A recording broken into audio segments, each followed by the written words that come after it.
factors. Meghan Markle used to be a working princess in the royal family. She told the world that she would not use the title Her Royal Highness anymore. But even though she said that, she still puts that royal title all over her fancy paper and on the gifts she gives to her friends. Some people think this is very strange. It feels like she is playing a character in a movie about her own life.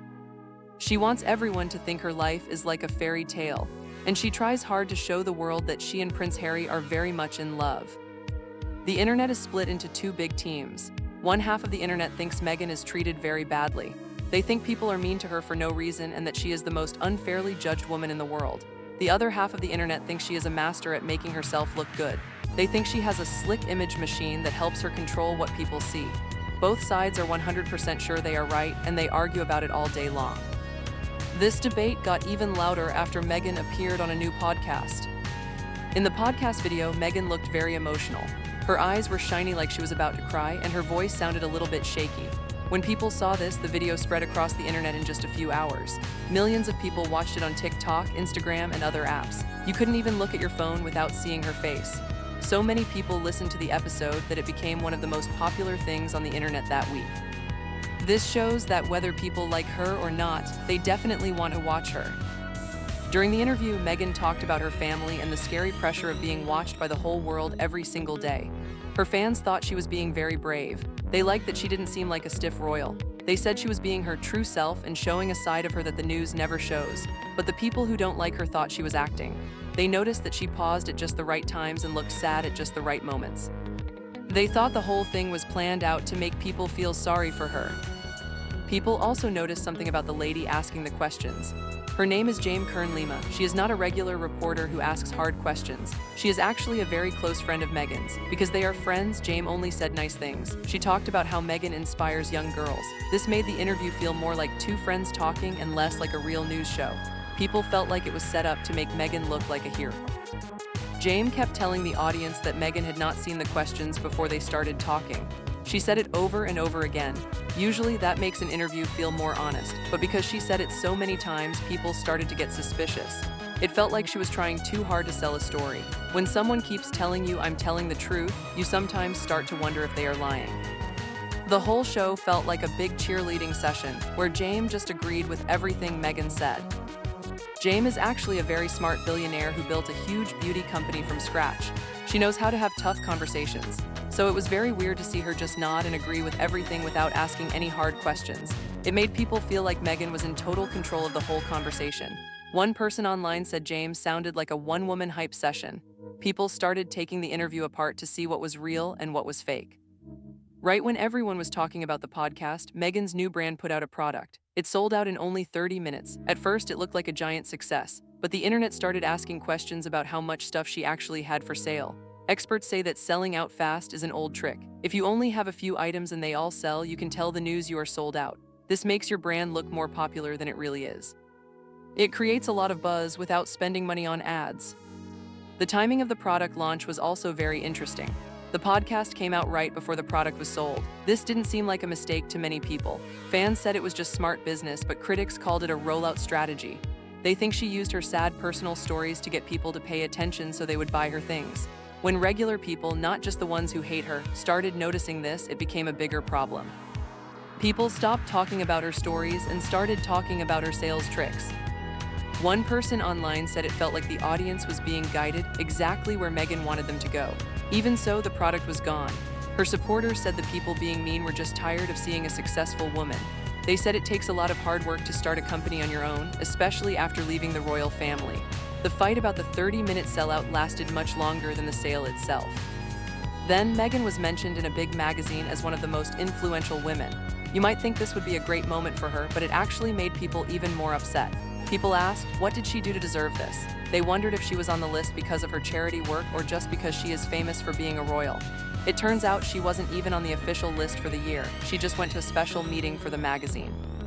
Even though she wasn't officially being honored, she got more news coverage than the people who were. This is what people call the Meghan effect. She somehow takes over the spotlight even when she isn't the main event. Her fans say this is because she has a special magnetism that makes people look at her. Her critics say she just knows how to steal the show. People even compared her to the actress Blake Lively, asking who seemed more real and authentic on stage. This single question about who was more real started a giant fight on the app called X. Thousands of people argued about her body language and the way she talked. Fans said Meghan looked powerful and confident. Others said Blake Lively felt more natural and less like she was practicing for a movie.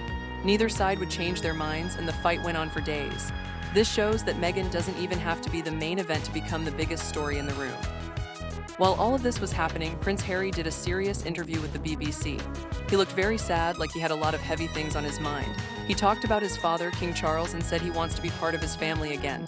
He said that life is short and there is no reason to keep fighting. Some people thought Harry was being very brave and honest. They felt sad for him and thought he just wanted to go home and be with his dad. But other people were not happy with Harry. They thought he was feeling sorry for himself on TV. Reports said the royal family was actually quite upset. They thought Harry had poor judgment for talking about family secrets in public. They felt like he was making a difficult situation even messier. The timing was also strange because it happened right during Meghan's big media week. When one of them does something, the other one always gets pulled into the news too. Just as the Harry news was slowing down, old rumors about Meghan started to come back. People began talking again about what it is like to work for her behind the scenes. Some people who used to work for her said it was very hard. They described a workplace that felt like chaos. They said Meghan could be very difficult and that the pressure was too much. These stories haven't been proven, but they keep coming back every time Meghan tries to show a nice image to the public. These mean boss stories always seem to show up at the exact same time Meghan is doing something good. Her fans say this is not a coincidence. They think someone is starting a smear campaign to make her look bad on purpose. They say people are just trying to bring her down because she is successful. But critics say that when you hear the same story from many different people over several years, it's hard to ignore. They say where there's smoke, there's fire. Social media became a giant battleground. Some people said Meghan is held to a standard that is impossible for any person to meet. They think she is treated more harshly than any other boss. Others were much meaner and said she was a diva. This highlights the gap between the two versions of Meghan, the nice lady on the podcast and the difficult lady in the rumors. No one really knows the truth except the people who were actually there, but the mystery keeps the whole world interested. As the days went by, the conversation shifted. It wasn't just about one podcast or one product anymore. It was about her whole plan. People started to see a pattern. First, she tells a sad story in an interview, then she gets a lot of attention, and then she tries to sell something. A famous news lady named Megyn Kelly even called her a narcissist on TV, which is a very mean word for someone who thinks they are the most important person in the world. This made the fans very angry. The clip of the news lady went everywhere. It was like a circus. People who didn't even care about the royals were now forced to pick a side. Fans said the news lady was being a bully and that Meghan has to deal with this kind of mean behavior every single day.